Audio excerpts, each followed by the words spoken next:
Greg, you guys are doing some really cool stuff there over Via, and you guys have raised a lot of funding. Me selfishly, as I build my own email tool, I want to talk about this conversation of bootstrapping versus funding. Who's kind of like, how do you know what's right for you, and kind of maybe how much you guys have raised and how you've gone about that? Anything that's not too personal, let's dive in. Yeah, totally. So I guess there's two buckets, right? Which is the bucket of do you go and raise money or do you bootstrap? And so truthfully, I think it just depends on you as a founder. Some people really spend a lot of time on their products and they go to market quick and they accelerate really fast. I think any entrepreneur who's just starting out has to know that like it's going to be a long enduring ride. And if you're just in it for money and quick, like go to market, quit making money, there could be frames of thought to bootstrap. There could be frames of thought to just raise. I personally believe that it's important to probably find who you are as an entrepreneur first and ask yourself some questions. So I guess, how did we decide that? Massive credit to my co-founder Tejas and in raising money, and he's done a phenomenal job. We've raised roughly around 80 million bucks in the last 12 months. Wow. And so I think from like a raising perspective, it helps you kind of have enough money to go build a rocket. So I guess I could give you an analogy for raising and an analogy for bootstrapping. So for raising, starting with that would be, you obviously have a go-to-market plan. You have a product that works. You've kind of identified your niche and you've seen like early signs of product market fit, whether that's a D2C product that you've developed. In my line of work, it's SaaS, or software as a service. So, for us, it's like, okay, we've built version 1, but what is version 2? How to differentiate from your competitors or your competition and do it well.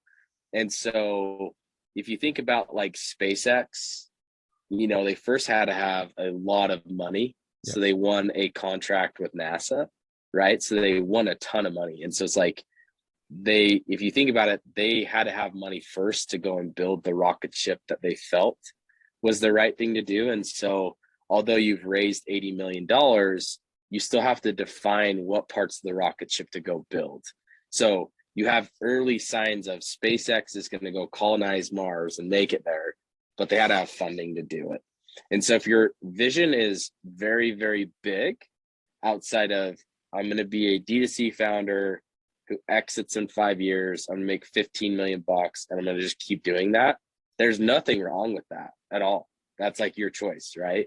But if you're a D2C founder who's like bootstrapping to get to 100 million, there's something to be said about like, hey, maybe you could spend more time on your product that accelerates it faster in growth. But I've also seen the opposite side, where maybe some of the stresses of raising money from venture partners, not saying that venture partners are bad or anything like that, our partners are incredible. I think that it's, hey, are you an entrepreneur that can take partnership feedback, improvement, and be okay with making others money along the way? Because when you take money, you do have a fiduciary responsibility to return money back to the general partners who are investing into you. And then they also have a fiduciary responsibility from them to return it back to the limited partners or the LPs that are in their fund. And so when I think about bootstrapping, is you aren't really told what to do. So you bear all of the stress, all the failure, just like anything else as an entrepreneur. But I do think that there is some reward and gain where there is vision that you get a set. It's really your day to day. And I think that some people like that more. Whereas like, hey, if you're going to raise money, it really is about partnership. So long-winded answer, but hopefully that gives you kind of an analogy for raising money and maybe why. And then, hey, if you're going to bootstrap, like it could be a slower process to get to market faster. But at the same time, if you have a product that's incredible that the market wants, you may have investors just coming to you and you're like, hey, I don't need the money. Like I actually have created something that's just like happening and it works. So Nice. Yeah, that's awesome. One last thing I want to touch on the fundraising side, and then we'll talk about like scaling and kind of growth. I think you kind of alluded to this and maybe even briefly talked about this is like, I guess one of the decisions towards raising versus not is market size. For you that runs a SaaS business in the SMS space, that is a huge market and it's massively growing. And you have competitors that are that are venture funded, right? Not too many people are bootstrapping in your space. So how important is that, or was that to you when you looked at the competition, seeing how much other people had raised versus where you were at, and wanting to make sure that you can kind of be a leader in this arms race, for lack of a better word? Yeah, one of my kind of learning experiences from my co-founder, he's always said that capital can be a differentiator in how you play offense or defense, right? And I think when you have lower amounts of capital, it's hard to be offensive, meaning like, let's take shots on goal for new products and see if they stick to our market, as opposed to, we know that SMS works. Yeah. So as we've kind of built our product vision from SMS to fintech products to apps, right? As we go horizontally building, we would have never built those products without more capital. And to be capital efficient, right? Just because you have $80 million doesn't mean you spend it.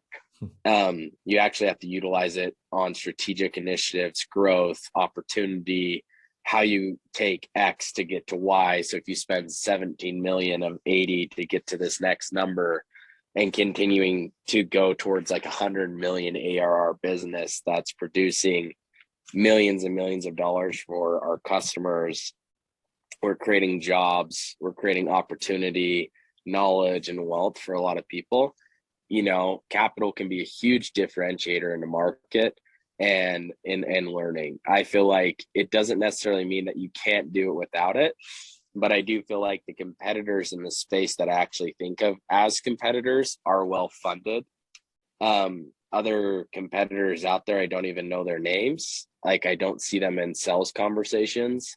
And I would call those people more ankle biters in this space. And that sounds really like petty and maybe asshole-ish of me. But like, I think like, truthfully, it's like they're ankle biters in the sense that it's like, hey, we'll cut your pricing in half, and they don't really have a product to support it quite yet.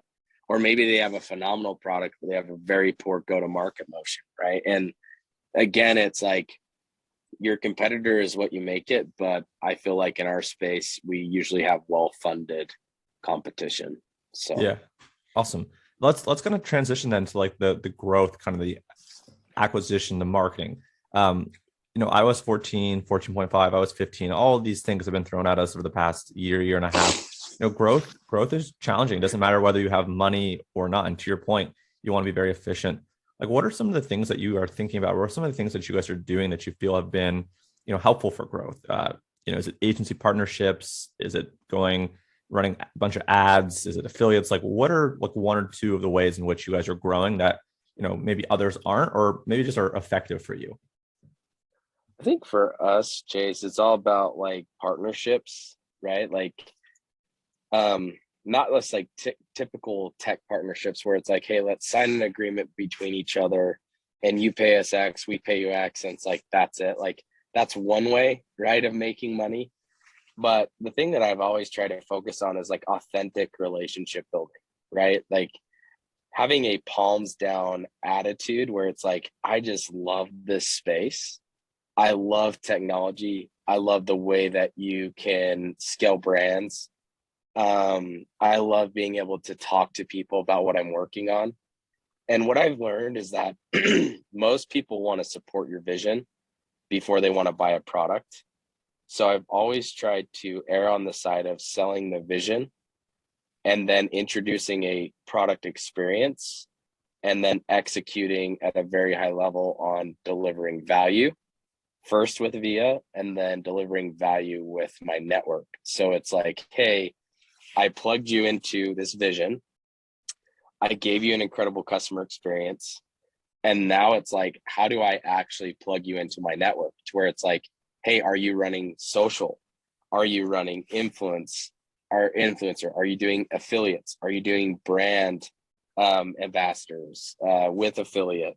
Are you running any traffic? Are you running email, right? Like, do you have all these things that you're running? And so what happens is I start to find that they're missing like maybe like 4 out of the 5 things that would be basic to help scale.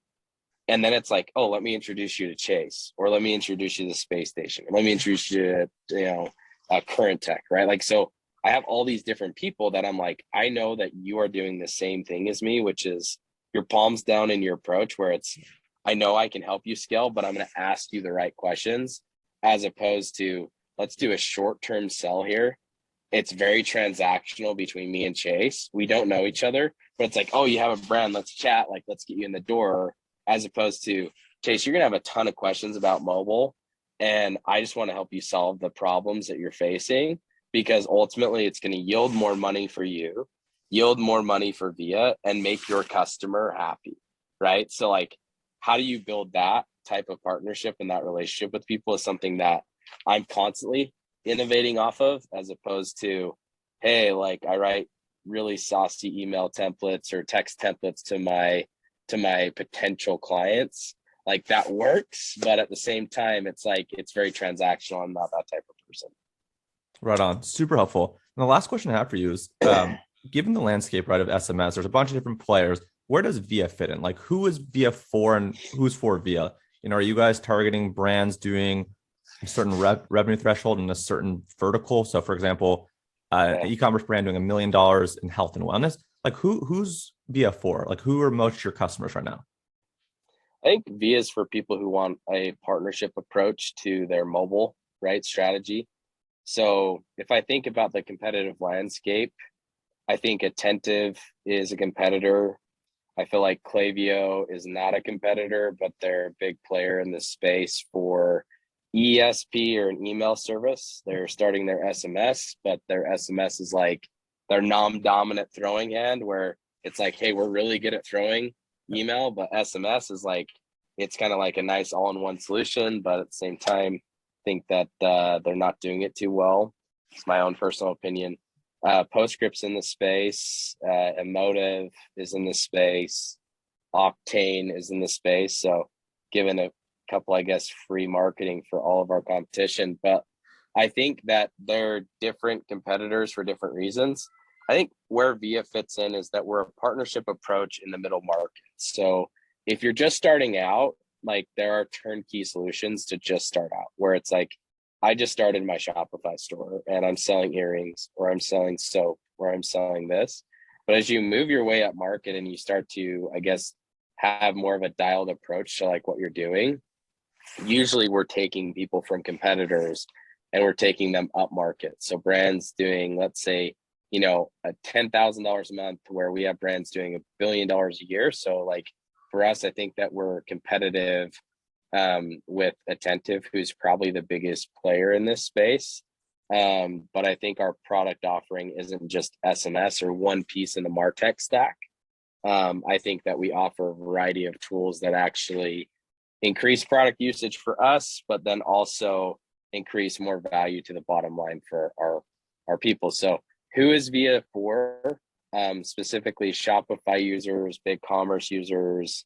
We're working on other connections as well. Anybody who really likes the idea of increasing the ladder of loyalty, which is something I'll be talking about as I speak this year, which is like, how do you take people from a social eyeball to an email eyeball to an SMS eyeball to a app eyeball, where it's like audience is very high on eyeballs, but it's like, what is LTV moving up that ladder? And I think if you're interested in like how you take somebody to like downloading mobile real estate and what that means to your brand and brand loyalty, as opposed to churning your customer base after, let's say, 8 months and 80% of them are gone, and you're just chucking more money into ad spend to keep the business alive. So, I mean, again, I think for us, we want people who are vision partnered.